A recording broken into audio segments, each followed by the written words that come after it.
Hey guys, so apparently there's this Aboriginal group or Indigenous group, or a bunch of them from a bunch of different countries, went to the UN and they're trying to make it illegal to do cultural appropriation. Now, this is crazy. This is complete nonsense, right?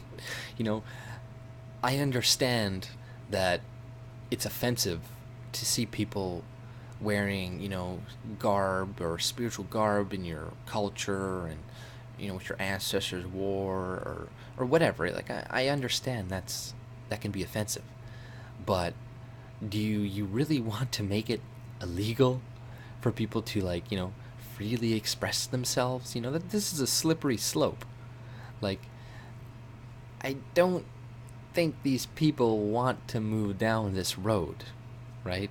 Because when you start suing people for cultural appropriation, like, now we're gonna start nitpicking who the fuck made what for everything. Every time you wear a piece of clothing, I'm gonna be like, are you sure a European didn't make that?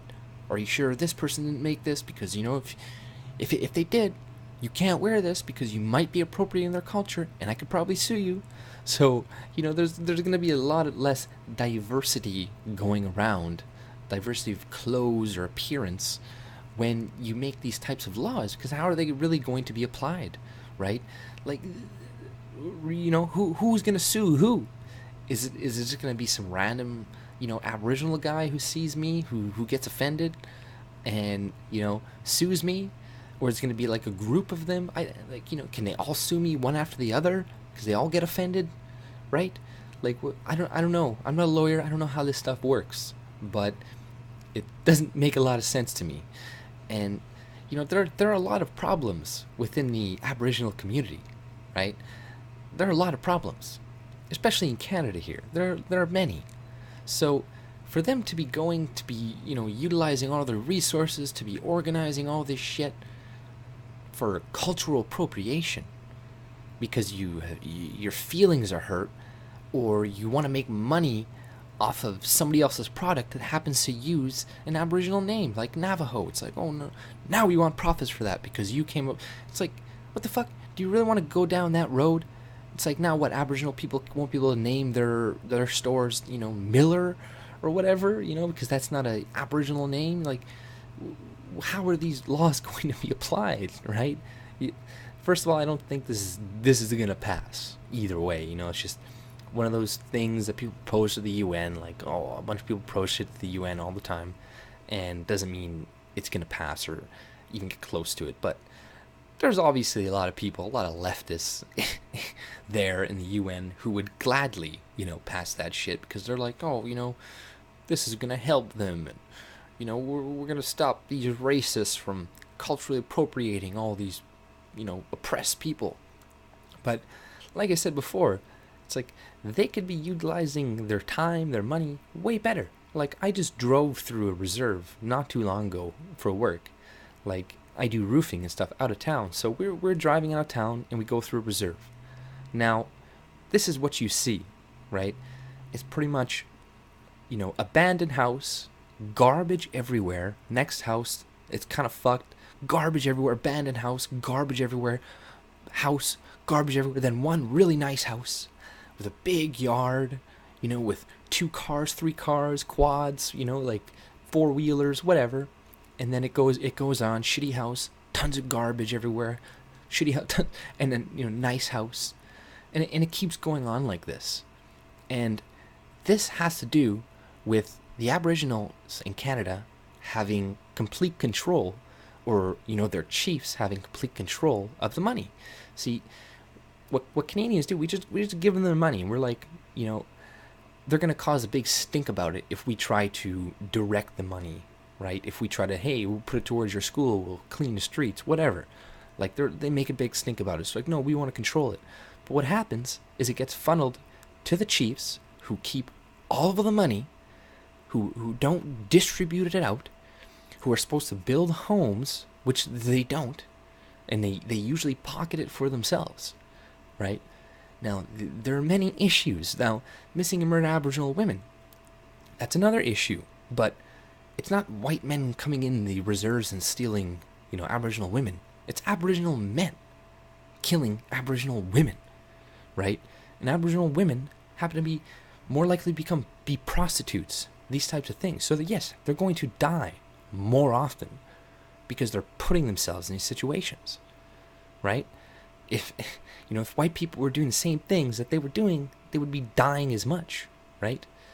So, us creating these reserves and, them fighting cultural appropriation, which is nonsense, but like, they're living in like squalor and shit in the middle of nowhere, and it's costing everybody tons of money, right? So it's like, why are they even doing that? Like, I understand we have these treaties and we signed them years and years ago. Well, I didn't sign them, but people had signed them, and now we're forced to kind of like sustain them out in the middle of nowhere, even though there's no industry there. We're supposed to build roads, water facilities, all these things, but they're not producing anything.